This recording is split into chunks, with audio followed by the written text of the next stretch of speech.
"You're not coming to Christmas this year." That's what my mom said. No lead up, no explanation, just that sugar-coated voice she uses when she's about to say something awful but wants to sound like it's for my good. And that was it, Snip. Like I'd been cropped out of a photo and tossed aside. So yeah, I was pissed. But honestly, not surprised. Let me back up a second. I'm Alex, 33, living in Austin, Texas. I work in cybersecurity, decent job, good pay, own my place. Have a dog named Echo who's more emotionally intelligent than half my family. I'm the oldest of two. My younger brother Brandon, 27. Full-time PhD student. Part-time leech. Growing up, Brandon was always the star, the awe. He's just tired kid when he threw a tantrum. While I was the one getting scolded for making a fuss. I worked through college, paid my own way, started saving early. Brandon somehow always had new stuff, always needed help, and my parents always looked at me like I had a responsibility to pick up the slack. It was subtle at first. A couple hundred for his books. Help with rent when he couldn't find a roommate. Then came the wedding, the honeymoon fund. The endless Venmo requests for things labeled emergency that mysteriously included bar tabs. And me, I paid. Because you're doing so well. Alex. Because we're so proud of you. Because I thought that's what being the responsible one meant. But it stopped being helping. It started being expected. So yeah, fast forward to last week, I get a call during lunch. Mom's like, "Honey, we've decided it might be better if you sit out Christmas this year. Brandon's had a tough semester, and he said you've been a little negative lately. We just want a peaceful holiday." I almost dropped my damn sandwich. Negative, because I finally said I couldn't cover his tuition this time because I said maybe Brandon should get a job. I asked her what she meant. She said Brandon told her I said Christmas was a waste of money, and that I hated coming because it's all about him.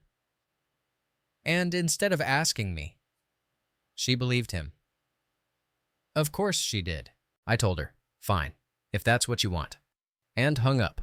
I sat there staring at my phone, half in disbelief, half just exhausted. It's not like it was new. I've always been the backup plan, the invisible support beam. Until I say no, then suddenly I'm the problem. And then get this, the next day, Brandon calls me like nothing happened. "Hey, Alex. So, tuition's due soon and I'm about $4,000 short. Think you could help out? Mom said you might." I wanted to throw my phone across the room. "You mean after you got me kicked out of Christmas?" He paused, like he didn't think I knew. "What? That's not what this is about. It's school. Alex, don't make it personal." "Oh, it's very personal now." I told him I'd think about it. But I was already done thinking. I was about to give them exactly what they wanted, one last favor. And then, game over. The second I hung up on Brandon, I didn't pace. I didn't vent. I just sat down and opened a blank note on my phone, titled it "Shit I've Paid For." Yeah. Petty, maybe. Necessary, absolutely. It was longer than I expected. Wedding flowers, $900, car insurance, 2 years, $3,600, last semester's emergency tuition, $3,200, deposit for their first apartment, $1,500, random bills when his financial aid was late. I stopped counting. Grand total over $10K. And not once did I get a real thank you. Just assumptions. Like I owed them something. Like being the successful one meant being the family ATM. So I took that list. Attached screenshots, emails, Venmo receipts, and I emailed it to myself, just for the record. Not because I was going to use it at least, not yet, but because something in me had finally clicked into place. I wasn't going to beg to be respected. I wasn't going to keep handing over pieces of myself in exchange for fake family unity. 2 days later, I called Mom. Told her we needed to talk. In person. All of us, me, her, Dad, Brandon, and his wife if she wanted in.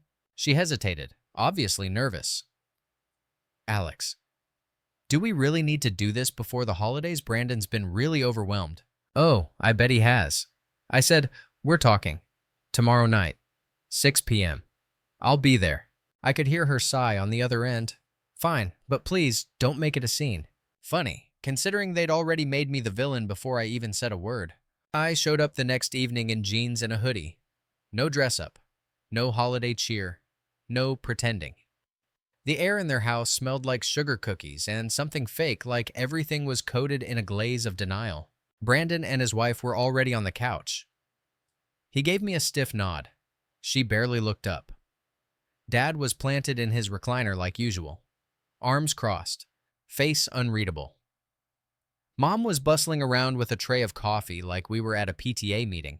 Let's just get started, I said. No greetings, no fake smiles. They all sat. Awkward silence. You could have sliced the tension with a butter knife. So, Mom said, forcing a grin. What's this all about? Christmas, I replied. And the fact that I was uninvited based on lies Brandon told you. Brandon scoffed. Oh, come on, Alex. No.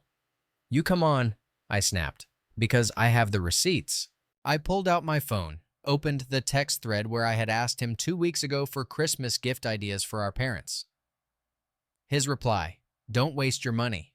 They barely appreciate anything anyway. I handed the phone to Mom. Her face fell as she read. Dad leaned in to look, but said nothing.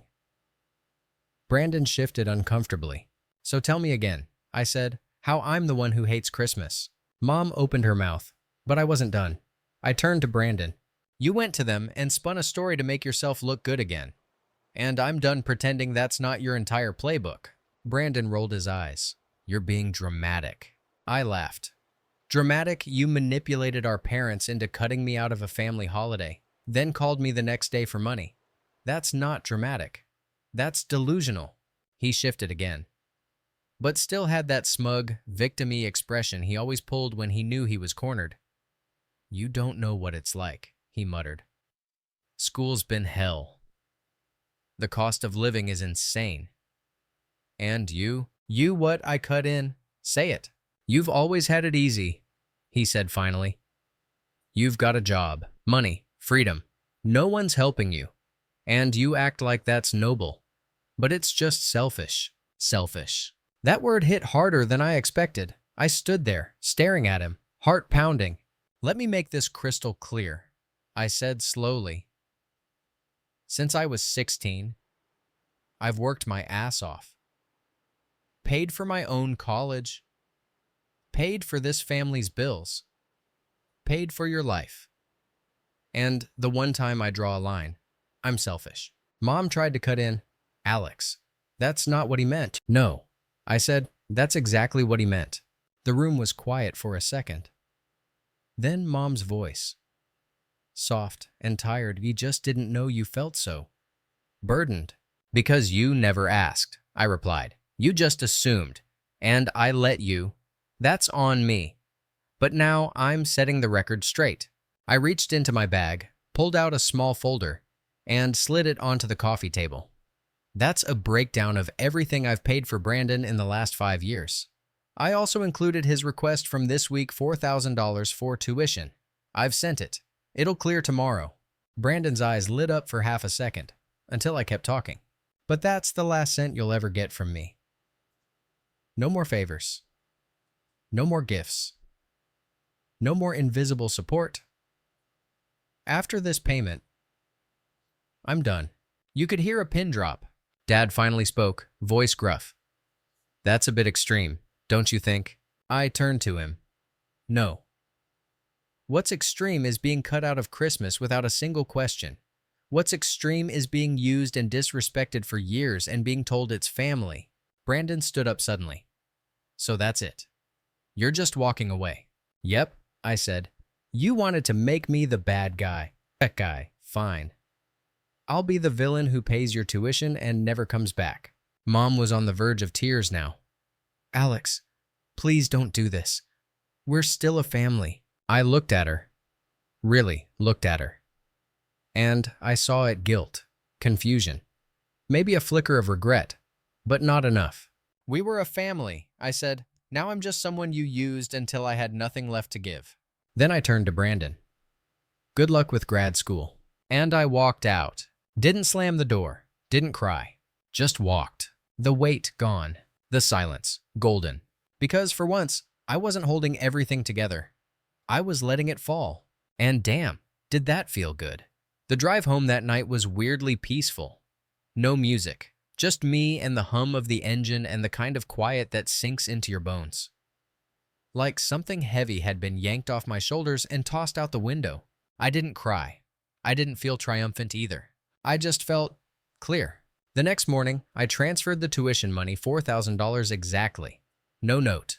No smiley face. No good luck. Just the facts. I screenshot the confirmation. Sent it to Brandon's school email. And then blocked him. Clean break. A few hours later, Mom texted, "Got your email. Can we talk?" I ignored it. 2 hours after that, "We didn't realize how much you were carrying. We love you, Alex." Too late. You don't let someone bleed out for years and then toss them a Band-Aid when they finally scream. But because I'm me, and because I guess a part of me still clings to that fixer gene, I called her later that night. She answered on the first ring. "Alex, honey, I'm so glad you called." "I'm not calling to talk," I said. Just to be clear on boundaries. I could hear her swallow. "Okay. That money I sent, it's the last time." I meant what I said. I'm stepping back. I'm not angry. I'm just done. There was silence for a beat, and then she whispered, "We didn't mean to hurt you." I didn't respond, because what do you even say to that? She continued, her voice cracking. "I know we made mistakes, but we didn't see it. You never said anything." "I did," I said quietly. "You just weren't listening." Then came the guilt trip. I could hear it rolling in like thunder. "We miss you." The house felt empty without you. Brandon. He's struggling. Alex. I had to laugh at that. Mom. He's not struggling. He's manipulating. And you keep letting him. Her tone shifted fast. Defensive. "That's not fair." "No," I said. "What's not fair is using me for years. Then kicking me out of Christmas based on something he said. Not something I did. Not even something you asked me about. Just a story he spun that fit what you already believed." Another pause. "Then he was crying after you left." I almost choked. "Are you trying to make me feel bad for him?" "No, I want us to be okay. I don't want this family to fall apart." "It already did," I said. "You just didn't notice until your ATM walked out." That one landed hard. I could feel it. She tried to recover. "I just want you to know we're here for you." "Are you?" I asked. Because every time I needed support, it was, "You're so strong, Alex. You'll figure it out." Meanwhile, Brandon gets praised for doing the bare minimum. She didn't argue. And honestly, that said more than anything. We ended the call politely. No screaming, no dramatic tears, just the same cold distance, with a polite bow on top. That weekend, I made plans with friends. Actual friends.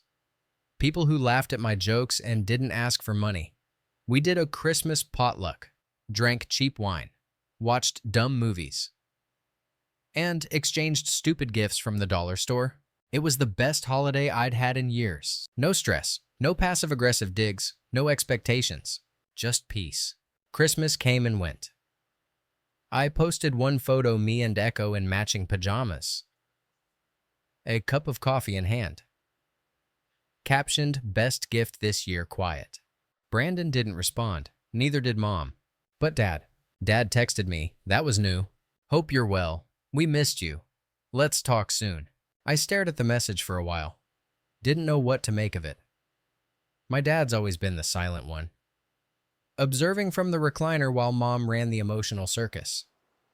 If he was reaching out, something had shifted. I didn't reply right away. I wasn't ready to open that door again, but it sat with me. A few days later, I got an email from Brandon. Subject line, "I'm sorry." Full of flowery crap. I didn't mean for it to go that far. I was overwhelmed. "I appreciate everything you've done." Yeah, okay. Funny how people find their conscience after they get called out with receipts. I didn't reply, not because I was mad, but because I didn't owe him closure. That's the part people don't talk about when it comes to boundaries. You don't have to give a goodbye to her. You're allowed to leave quietly. And I did.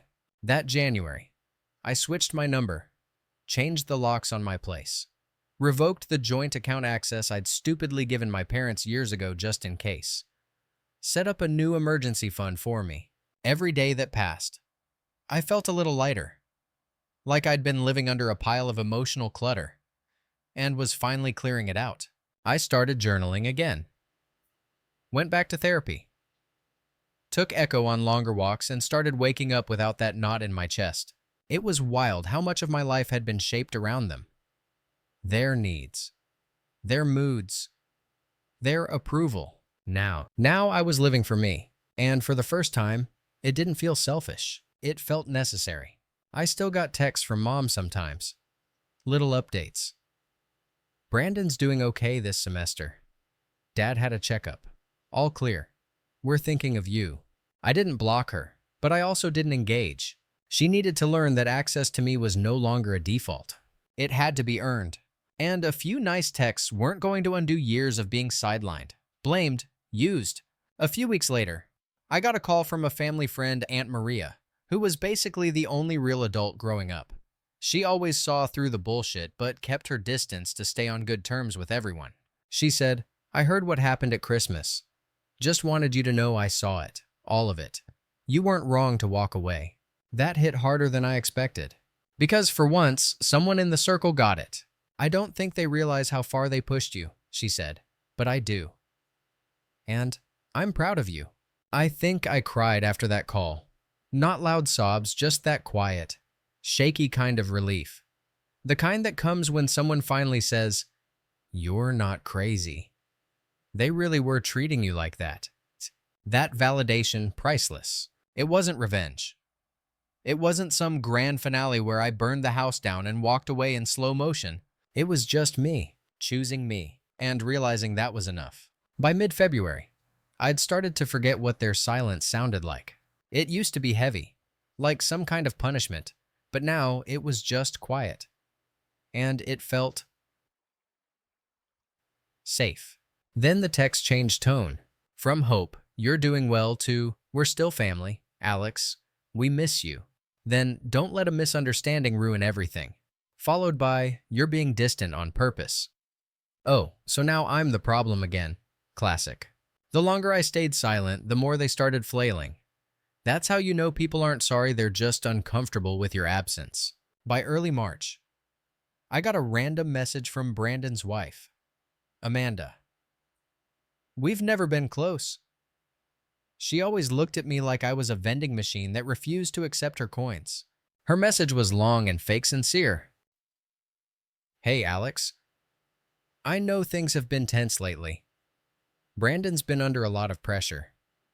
He's not great at communicating emotions. But I know he regrets how everything went down. We'd love to reconnect. Family means a lot to us." I stared at that message for a solid 10 minutes. Reconnect with the guy who gaslit me, cost me Christmas, then emailed a discount apology 2 weeks after cashing a $4K check. Nah, I didn't respond. I just archived it. No need to leave it unread, just filed away in the "Not My Problem" folder.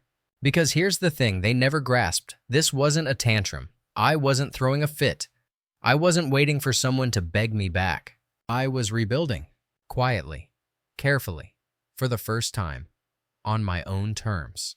I started going out more. Not bar hopping or forced small talk with people I barely liked, but real stuff. Hiking. Farmers markets. That pottery class I'd been meaning to try for years, but never had time for because I was always too drained from fixing family fires. Turns out I'm decent at pottery. Who knew? I reconnected with some old friends. Told them the truth when they asked what happened. I finally stopped being useful, and they cut me loose. One of them, Jess, said, "Honestly, I'm shocked it took this long. You were always the one carrying everyone." She wasn't wrong. Funny how much clarity you get when you're not constantly juggling guilt and emotional whiplash. Then one night in April, I got a call from an unknown number. I almost let it go to voicemail. But something in me said to pick up. It was Dad. "Hey, Alex." I hadn't heard his voice in 4 months. Still that same deep tone. Still that same calculated calm. But this time, There was something under it. Something brittle. Just wanted to check in, he said. I didn't say anything. I was waiting for the "your mom's worried" or "Brandon misses you." Instead, he said, I read your list. I blinked. What list? The one you left on the coffee table. All the stuff you paid for. I saw the receipts. Ah, that list.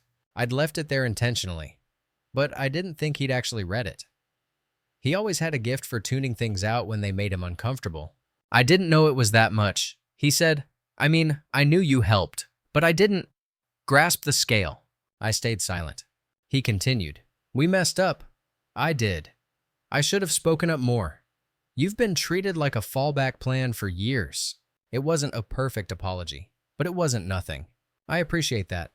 I said, but it's too late for another round of damage control. I'm not coming back to pretend this didn't happen. He paused. I'm not asking you to. I just wanted you to know I see it now. What you did. And how we let you down. That hit. Not like a gut punch. More like a weird ache in the ribs you didn't know you had until someone touched it. I'm trying to be better, he said. Don't know if that counts for anything. It does, I said. But I'm still staying out. I need to. He didn't argue, just sighed. Take care of yourself, kid.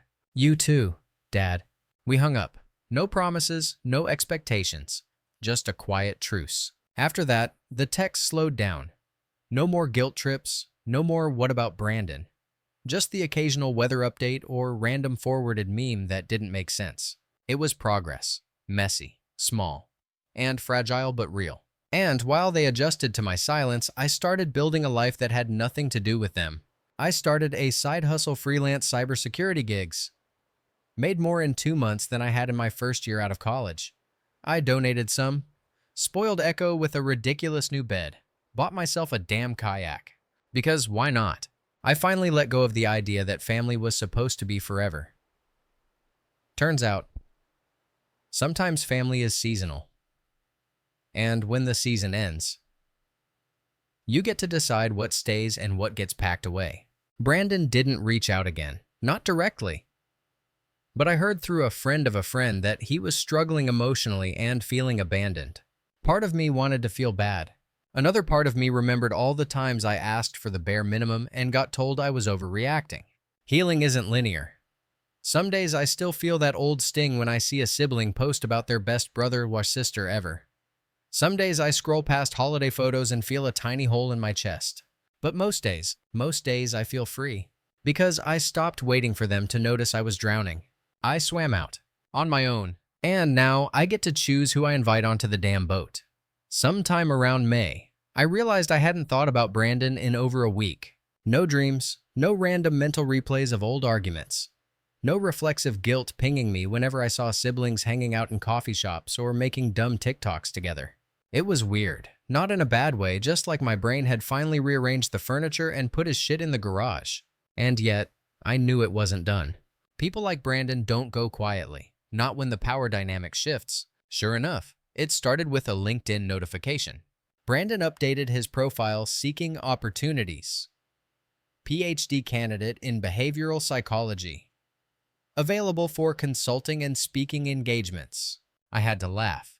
This guy was still playing professional victim, except now he wanted to monetize it. Then came the mutuals. A few acquaintances messaging me, "Hey, your brother's post about family trauma kinda hit me. Everything okay?" Ugh. I went to his page. Yeah, I know, but come on, and there it was. A long, polished post about setting boundaries with toxic relatives.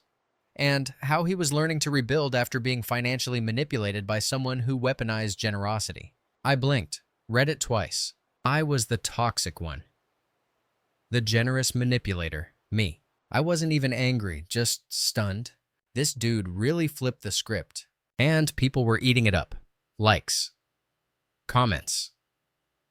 Little "you're so brave" emojis floating in his replies. That's when it hit me. Brandon wasn't just lying to our family anymore, he was branding it. Packaging pain like a podcast. Selling his victimhood. While conveniently omitting every dollar, every cover-up, every get-out-of-jail-free card I'd handed him. I thought about responding. Thought about screenshotting receipts. Writing a classy but savage rebuttal. But I didn't. Because I realized something way more powerful than dragging him publicly. He needed my name in his narrative. I didn't need his. So instead, I got quiet. Again. But this time, I built. I took his post and used it as fuel. Not revenge energy. Started writing my own stuff. Opened up on a private blog about what it's like being the strong one in dysfunctional families. No names. No finger pointing. Just the truth. The response way more than I expected. Emails from strangers. Comments from people who'd been the forgotten sibling. The quiet scapegoat. The reliable ghost in the background. You put into words what I've never been able to explain. That was the real win. Not slamming Brandon, but finally being heard. And while he spun his version for attention, I told mine for healing. Difference is, I didn't need applause to make peace with myself. Late one night, I got a text from Aunt Maria again. Just so you know, Brandon's little LinkedIn saga didn't sit well with everyone. Your dad is pissed. He tried talking to him. But Brandon says he's not ready for that energy. I replied, that energy, ill accountability. She sent back the crying, laughing emoji. Honestly, it was kind of funny. Brandon had always leaned on me to shield him from consequences. Now that I was out of the picture, he was flailing under the weight of his own bullshit. Good. Meanwhile, I kept moving. I signed up for an intensive mindfulness course. Not the crystal wave kind actual trauma-informed stuff that helped me unpack what I'd swallowed for so long. Turns out, I'd been living with a kind of emotional background noise, this constant low-level hum of, you don't matter unless you're useful. That hum was gone now, and in its place, stillness. Not silence, stillness. The kind where you can hear your own voice without it being drowned out by everyone else's needs. It changed how I moved through the world. How I said no. How I stopped over-explaining. I cut off other energy-draining people too. You know the ones, friends who only call when they need help moving or want a second opinion on their love drama, but never ask how you are. It felt harsh at first, but then I remembered how much I'd been trained to accommodate discomfort so other people wouldn't feel challenged. No more of that. By June, my parents reached out again. Not with guilt, surprisingly, just curiosity. Mom asked if I wanted to meet for coffee. At first, I hesitated, but something in me said yes. Not for closure, just for me. To see if she'd really heard me, or if this was another peacekeeping PR stunt.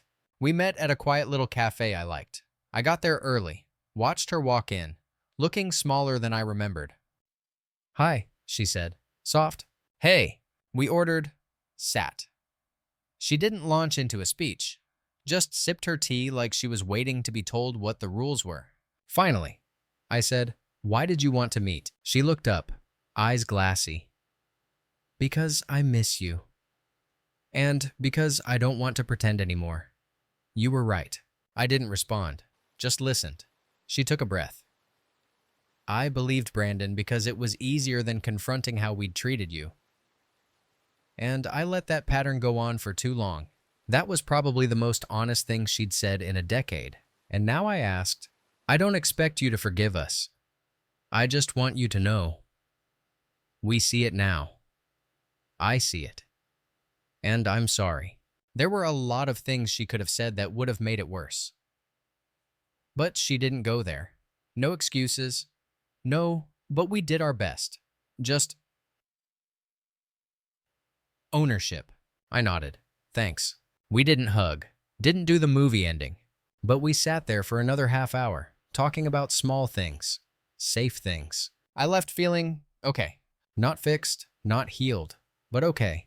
And that was enough. As for Brandon, still quiet, still blocked, still posting vague nonsense online. I don't check anymore, don't care, because for the first time in my life, I'm not the cleanup crew for someone else's storm. I'm not the fallback guy, not the family fixer, just Alex. And that's more than enough.